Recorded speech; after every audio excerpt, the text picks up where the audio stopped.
What's up, party people, and welcome back to my channel. So today is going to be one of my most requested videos to date, and that is how to curl your hair to get that beachy, tousled, lived-in kind of look. In almost every single video where my hair is down, I get questions about how to do it. So today I'm going to show you how to do it in about 10 minutes or less, and also how to save the integrity of your hair to make sure that your hair stays healthy while you're putting heat on it. So we're going to try to fix this mop and get all beachy and tousled and seductive. So before we get started, make sure you give this video a thumbs up to let me know that you enjoy it, even though it hasn't started yet. I know you're going to. And then go ahead and subscribe to my channel and hit the notification bell to make sure you see all my videos.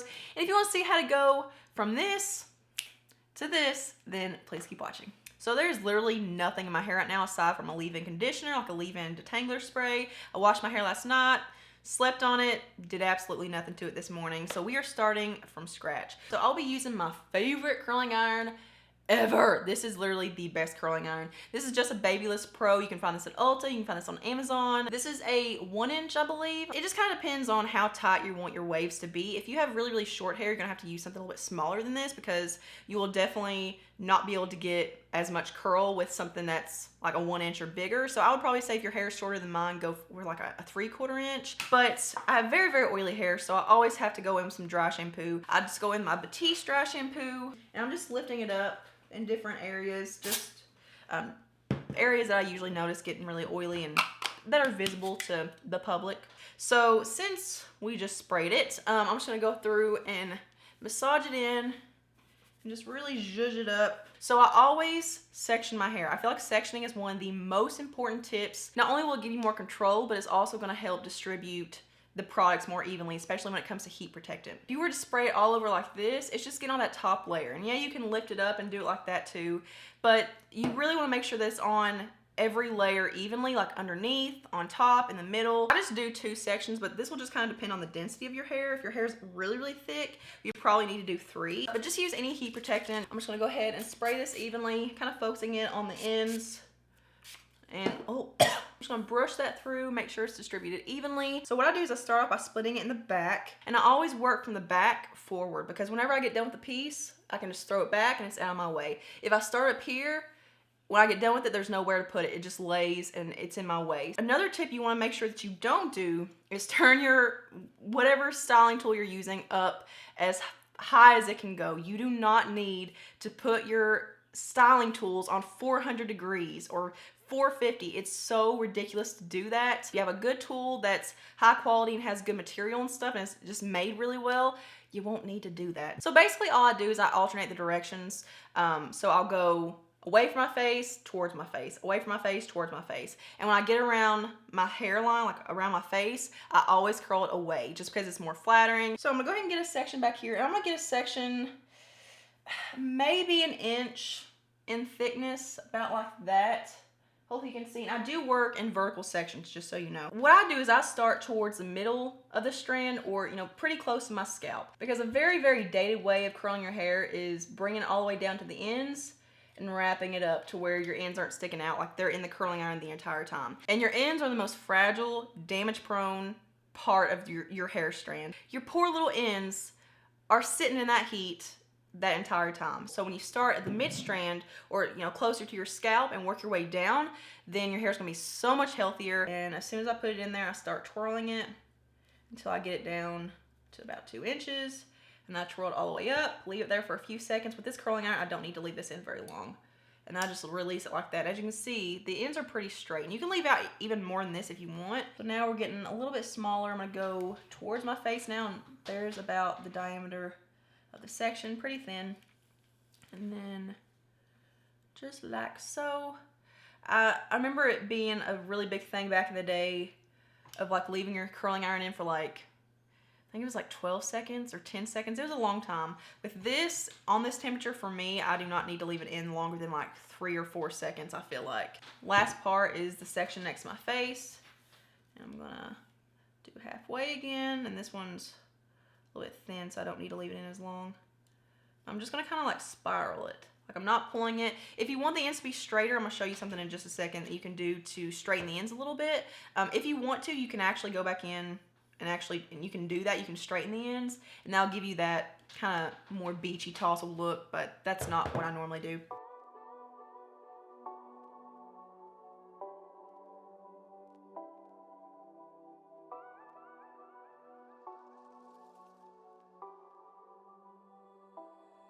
So again, if you have really, really thick hair, you can do 3 sections. So I'm just gonna brush through once again. I'm gonna spray my heat protectant, making sure that it's evenly distributed. So I'm actually doing these pieces a little bit smaller than what I did on the lower section. Like that's pretty small. That's definitely less than an inch thick, because the smaller the sections you take, especially on the top, the fuller your hair is gonna look. So if you wanna give that illusion of a lot of hair, do smaller sections. And say you have curly hair and you need to straighten the ends out a little bit more, what you can do is start off doing the exact same thing, and once you get to the ends, let me get down to how much I want. When you're when you're twirling it down, instead of like releasing it, you can actually straighten it like that. So sometimes I do that if my hair is a little bit bent under and I want it to be straighter. So let's do that again so you guys can see. So I'm twirling it and then get down, and I start releasing it, and the 2 inches is still sticking out, and then I straighten the very ends. Because the curls can have a tendency to kind of gather and to kind of clump up, what I like to do once I have it completely done is I like to go back in and treat my curling iron like a curling wand and wrap just a few little small pieces to give some more texture. So this piece back here is a perfect example because it's one that I missed back here. So you can do any direction with this, like no rhyme or reason. And I'm just gonna wrap it around and hold the last like inch or 2. But yeah, this just kind of breaks up the monotony and the uniformity, and it just kind of gives a different looking curl in there just to make it look a little bit more tousled and natural and kind of slept in. I don't want to do these too thick. You want to do these really small. And this is a really cool trick if your hair is just kind of all melded together. But I do need to hold these a little bit longer just because it takes a little bit longer to penetrate. And I release it. And see, and it also just gives some more like oomph. I'm gonna go over here. Like hopefully you guys can see what I'm talking about. They just kind of lay in one if you don't break it up a little bit.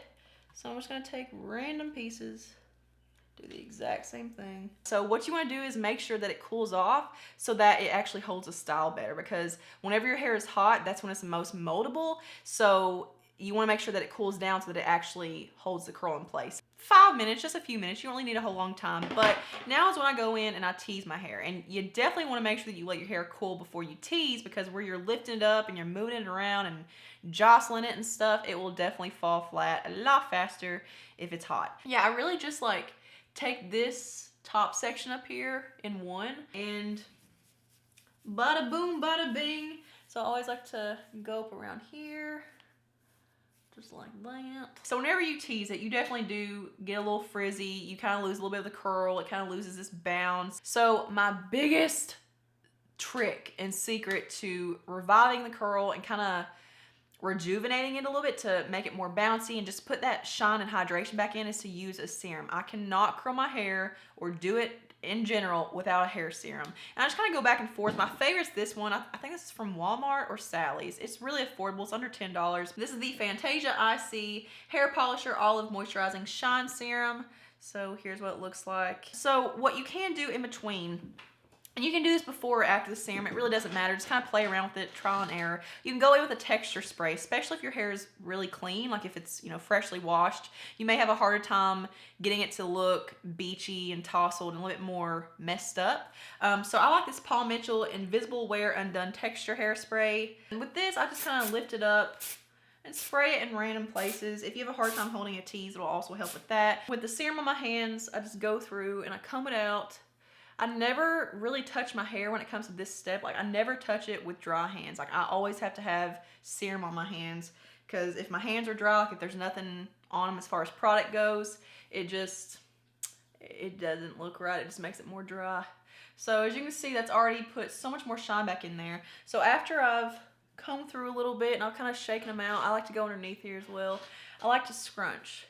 And what scrunching will do with that product on your hands, it's gonna really pump up the curl again and rejuvenate it to where it just revitalizes it. What I like to do before I start spraying it, or as I'm spraying it, I will take my fingers and just kind of claw at my tease right here and just kind of lift it up and then spray it. Because if I let it like lay down against my head, then it just kind of gets matted down. And then bada boom, bada bang. So that is it for my lived-in, tousled, beachy waves, how to curl hair tutorial. I really hope you guys enjoyed it and took something from it. If you have any questions or, you know, any concerns, whatever, just let me know in the comments below, because I'm sure that if you have a question that someone else will be thinking the exact same thing. So let's help each other. But yeah, again, give this video a thumbs up and subscribe to my channel, and I will see you guys in the next one. Mwah.